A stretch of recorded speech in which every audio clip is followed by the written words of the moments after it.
ایک ہوتا ہے اللہ کی عادت اور ایک ہوتا ہے اللہ کی قدرت۔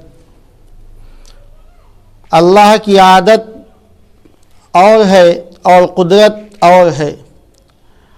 اللہ کی عادت یہ ہے کہ آگ اگر انسان کو لگ جائے یا کسی چیز کو لگ جائے تو یہ آگ اس چیز کو جلا دیتی ہے، ختم کر دیتی ہے، بھسم کر دیتی ہے۔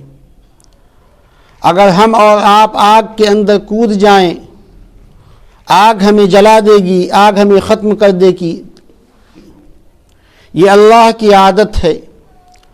اور اللہ کی قدرت یہ ہے کہ اسی آگ میں اللہ جس کو چاہتا ہے بچا لیتا ہے۔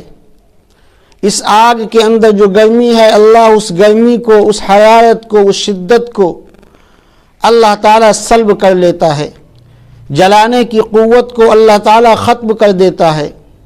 تو یہ اللہ کی قدرت ہے۔ اللہ کی عادت الگ ہے اور اللہ کی قدرت الگ ہے۔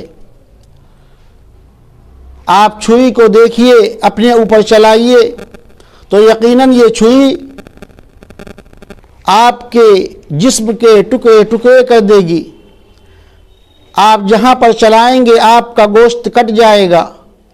یہ اللہ کی عادت ہے اور اللہ کی قدرت یہ ہے۔ یہی چھری جب انسان کے اوپر چلتی ہے، اللہ کے پیغمبر کے اوپر چلتی ہے، تو یقیناً اللہ تعالیٰ اس چھری کے اندر اس دھار کو، اس تیزی کو اور اس کے چلنے کو اللہ تعالیٰ سلب کر لیتے ہیں اور اپنے پیغمبر کو بچا لیتے ہیں۔ یہ اللہ کی قدرت ہے کہ بغیر کھائے پیے انسان اس دنیا کے اندر زندہ نہیں رہ سکتا ہے۔ یہ اللہ کی عادت ہے۔ لیکن اللہ کی قدرت یہ ہے کہ اللہ تعالیٰ بغیر کھائے اور پیے ہوئے انسان کو 309 سال سلانے کے بعد میں اللہ تعالیٰ اس کو زندگی عطا کر دیتا ہے۔ یہ اللہ کی قدرت ہے۔ پانی کا کام ہے ڈبونا۔ اللہ تعالیٰ کی عادت یہ ہے کہ جو شخص بھی پانی کے اندر جائے گا، اگر اس کو تیرنا نہیں آتا ہے، گہرائی کے اندر چلا گیا ہے، تو یقیناً وہ پانی اس کو ڈبو دے گا، انسان کا نام و نشان مٹ جائے گا۔ لیکن اسی پانی کے اندر سے اللہ کے محبوب پیغمبر حضرت موسیٰ علیہ السلام گزرتے ہیں، اللہ تعالیٰ ان کو اس پانی سے بچا لیتے ہیں۔ یہ اللہ کی قدرت ہے۔ تو اللہ کی عادت الگ ہے اور اللہ کی قدرت الگ ہے۔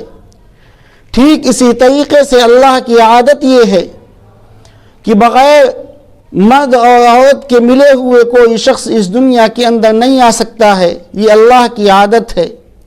لیکن اللہ کی قدرت یہ ہے کہ اللہ تعالیٰ نے حضرت آدم علیہ السلام کو بغیر ماں کے، بغیر باپ کے اس دنیا کے اندر بھیجا۔ اللہ نے ان کو پیدا کیا۔ یہ اللہ کی قدرت ہے۔ انہی کی پسلی سے اللہ تعالیٰ نے حضرت حوا علیہ السلام کو پیدا کیا۔ یہ اللہ کی قدرت ہے۔ یہ دو نمونے پہلے سے موجود تھے۔ اللہ تعالیٰ نے تیسرا نمونہ دکھایا حضرت عیسیٰ علیہ السلام کے سلسلے میں، اور فرمایا کہ ان مثل عیسیٰ عند اللہ کمثل آدم، کہ اللہ کے نزدیک عیسیٰ کی مثال حضرت آدم علیہ السلام کی طرح ہے، کہ جب اللہ تعالیٰ نے اپنی قدرت کا مظاہرہ کرانا چاہا اور بندوں کو بتانا چاہا کہ اللہ کی قدرت کیا ہے، اللہ کی طاقت کیا ہے، تو اللہ تعالیٰ نے حضرت آدم علیہ السلام کا ایک مٹی کا پتلا بنایا اور فرمایا کہ کن فیکون، کہ ہو جا، اور وہ ہو گئے۔